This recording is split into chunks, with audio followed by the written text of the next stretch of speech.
સમગ્ર ગુજરાતમાં લોકોની જે તકલીફ, પીડા, દર્દ ને આક્રોશ છે એને વાચા આપવા માટે આ જન આક્રોશ યાત્રા 21 તારીખે ભગવાન ધરણીધરના ધામ ધીમાથી શરૂઆત કરી અને આજે 7મા દિવસે અરવલ્લી જિલ્લામાં અહીંયા બાયડ ખાતે સભાના સ્વરૂપમાં મળી રહી છે। ત્યારે સમગ્ર અરવલ્લી જિલ્લામાં ગઈકાલે અને આજે જે લોકોને મળ્યા છીએ ત્યારે એ સ્થાનિક રોજગારીનો સૌથી મોટો પ્રશ્ન છે। યુવાનોને રોજગાર નહીં હોવાને કારણે દૂર દૂર સુધી જવું પડે છે। અનેક જગ્યાએ કોલેજની વ્યવસ્થા નથી। જિલ્લામાં યુનિવર્સિટી છે પાટણ કે અમદાવાદ સુધી 200 કિલોમીટર જવું પડે છે। એ સંજોગોમાં એના યુવાનોની શિક્ષણની વ્યવસ્થા વધારવાની માંગણી છે। આદિવાસી વિસ્તારમાં એના જાતિના દાખલાના પ્રશ્નો છે, જંગલ જમીન અધિકારના પ્રશ્નો છે। અનેક વિસ્તારોમાં ભ્રષ્ટાચાર ખૂબ મોટા પ્રમાણમાં થાય છે એવી ફરિયાદો છે। રસ્તામાં ખાડાઓ જોવા મળે છે, પીવાનું પાણી નથી મળતું પણ દારૂ ખુલ્લેઆમ મળે છે એવું એક એક વ્યક્તિ આખા જિલ્લામાં કહી રહ્યો છે। એટલે આખી સરકાર ખાડે ગઈ છે। આખી સરકાર હપ્તા લેવામાંથી બીજા કોઈ કામ માટે એને રસ નથી અને આ હપ્તા રાજ જે ચાલે છે, જે કમિશન રાજ ચાલે છે, અધિકારીઓનું રાજ ચાલે છે, એનાથી સ્પષ્ટ છે કે સરકાર સામાન્ય લોકોની વાત સાંભળવા તૈયાર નથી।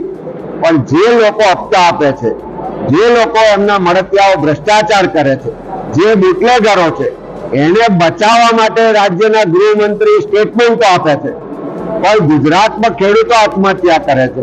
ગુજરાતની બહેન દીકરીઓ પર બળાત્કાર, અત્યાચાર થઈ રહ્યો છે। ગુજરાતમાં બીએલઓ આત્મહત્યા કરે છે, મરી રહ્યા છે। ગુજરાતમાં મોંઘવારીનો માર સહન કરે છે, યુવાનોને રોજગાર નથી મળતો। આ બધા જ પ્રશ્નો બાબતે સરકાર ક્યારેય બોલતી નથી।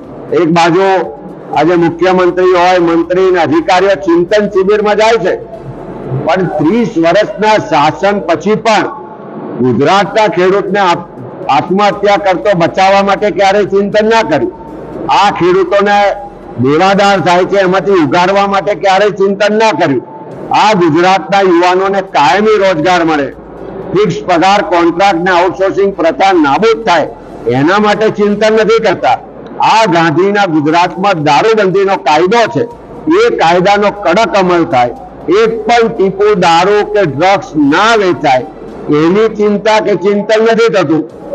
મોંઘવારી ઘટાડવાનું ચિંતન નથી થતું। અહીંયા આગળ સામાન્ય લોકો હોય તો એને એનો હક અધિકાર આપવાનો, ભ્રષ્ટાચાર રોકવાનો, પારદર્શક વહીવટ કરવાનો, જે બજેટ છે એનું સપ્રમાણ વિતરણ થાય એનું ચિંતન નથી થતું પણ એમના રાજકીય એજન્ડાઓ પાર પાડવાનું ચિંતન થાય છે।